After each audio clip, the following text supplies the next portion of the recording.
ઘોગંબાની અંદર છેલ્લા કેટલાક સમયથી આપણે જોઈ રહ્યા છીએ તેમ થાંભલા ઉપર કનેક્શનો માટે જ્યારે ઘોગંબા ગ્રામ પંચાયત દ્વારા સીસીટીવી કેમેરા અને માઇકના સ્પીકરો લગાવવામાં આવ્યા છે, ત્યારે MGVCL દ્વારા વિરોધ કરવામાં આવી રહ્યો છે.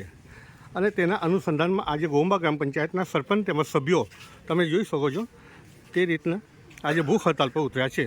રીતિક શાહ, દિવ્ય ભાસ્કર, ઘોગંબા. આપની સાથે છે નિલેશભાઈ વરિયા, ઘોગંબા ગ્રામ પંચાયતના સરપંચ. શું કહેવા માગો છો તમે? બસ અમે લોકોએ જે લિખિતમાં રજૂઆત કરી હતી, અલ્ટિમેટમ આપ્યું હતું, એના અનુસંધાને આજે 11 વાગે અમે MGVCL કચેરી ખાતે ધરણા પર બેઠા છીએ. શું નિકાલ આવે એવું લાગે છે? અત્યાર સુધી તો એ નિકાલ આવ્યો હોત તો અમે અત્યારે બેઠા ન હોત. MGVCLના અધિકારી કોઈ મળવા આવ્યા છે?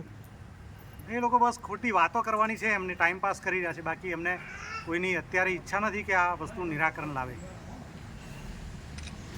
ઘોગંબા ગ્રામ પંચાયતના સભ્યો સાથે ગ્રામજનો પણ જોડાયા છે મોટી સંખ્યામાં. દિવ્ય ભાસ્કર. ઘોગંબા ખાતે જ્યારે છેલ્લા 10 દિવસથી લાઇટના થાંભલા ઉપર સીસીટીવી કેમેરા અને સ્પીકરો હટાવવાનો વિવાદ વકરી રહ્યો હતો, તે વચ્ચે આજે મધ્ય ગુજરાત વીજ કંપનીની ઓફિસની અંદર સરપંચ અને તેમના સભ્યો તેમજ ગામ લોકો દ્વારા ભૂખ હડતાલનો માર્ગ કરવામાં આવ્યો હતો, જેની અંદર બંને પક્ષ વચ્ચે સુખદ સમાધાન આવ્યું હતું. રીતિક શાહ સાથે દિવ્ય ભાસ્કર, ઘોગંબા. જે અધિકારી અહીંયા આવ્યા હતા એમની સાથે તમારે શું સમાધાન થયું? સમાધાન એટલે અમે લોકોએ જે રજૂઆત કરી હતી એ રજૂઆતના અનુસંધાને જે મુખ્ય મુદ્દાઓ હતા એ પૈકીનો એક મુદ્દો કે જે આ સીસીટીવી કેમેરા ગ્રામ પંચાયત વિસ્તારમાં લગાવ્યા છે તે કોઈને પણ નડે ના એ રીતે જ લગાવવામાં આવ્યા છે.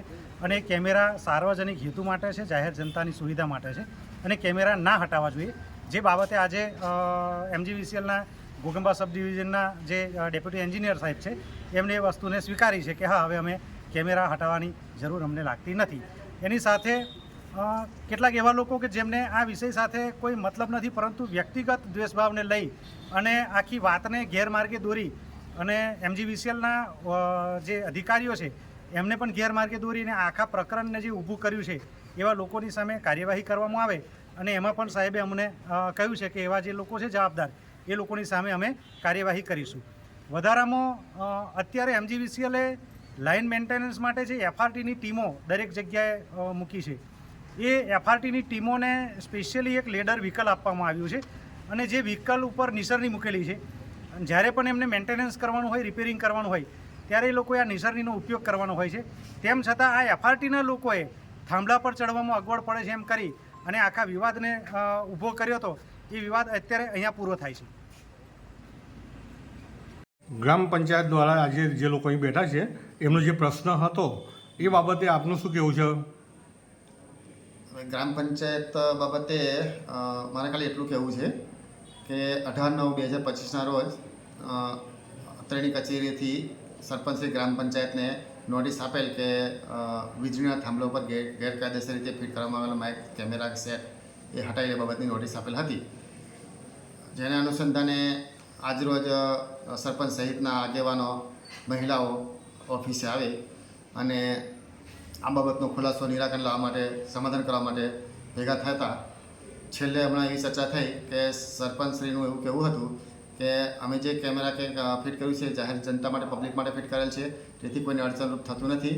એટલે એના માટે તમારી ઓફિસમાં FRTના સ્ટાફ જે કામ કરી રહ્યા છે એમાંથી એક સ્ટાફ એવો છે કે જાણી જોઈને અમારા એમાં નુકસાન કરી રહ્યો છે અને MGVCL નાયબીને ખોટી અરજી આપે છે કે નુકસાન કરશે, નડતરરૂપ છે, થાંભલામાં જવામાં તકલીફ પડે છે, પણ ખરેખર તપાસ કરતાં એ બાબતે કંઈ જાણવા મળેલ નથી. તો હવે પછી જે FRTનો કર્મચારી છે એને અહીંયાથી અન્ય જગ્યાએ ખસેડવા માટેની કાર્યવાહી કરવામાં આવેલ છે અને સરપંચશ્રીએ મંજૂર કરેલ છે અને એના આધારે સમાધાન આજરોજ કરવામાં આવેલ છે.